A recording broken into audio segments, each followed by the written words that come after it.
По најавите за дестабилизација на државата и евентуални протести на есен, министерот за внатрешни работи Панче Тошковски оцени дека безбедносната состојба во државата не е загрозена.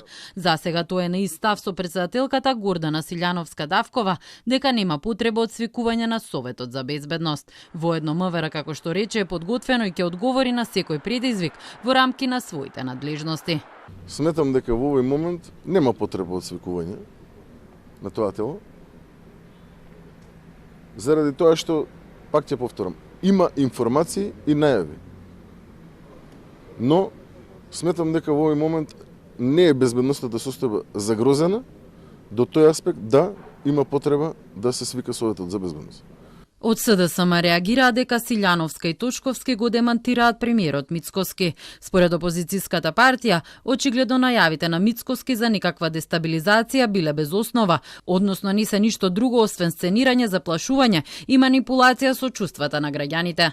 Тошковски пак информираше и дека има истраги и за поранешни за сегашни функционери, како и за други лица, но прашањето е дали тие ќе бидат спроведени во законска постапка и ќе се процесуираат, како што беше случајот со врховниот судија Наке Ѓоргиев и членот на Советот на јавни обвинители Иџет Мемети, кои признаа вина за земање на мито и се спогодија со обвинителството.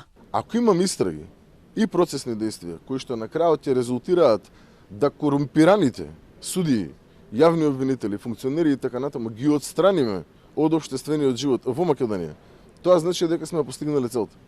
За разлика од порано како што ги работеа предметите, со бркање на вештерки и измислување на лажни фактички состојби, ние сега тоа не го правиме. И тоа очигледно. За 189 незаконски распоредувања во МВР, министерот додаде дека нема точна информација за колку бил оштетен буџетот, а во изминатиот период се утврдувало како ќе тече процесот и ќе се постапи согласно мислењето на антикорупцијска. Во јули ДКСК донесе одлука да покрене иницијатива за кривично гонење на поранешниот заменик министер во МВР од редовите на ДУИ Назим Буши, бидејќи распоредувањата биле за време на избори.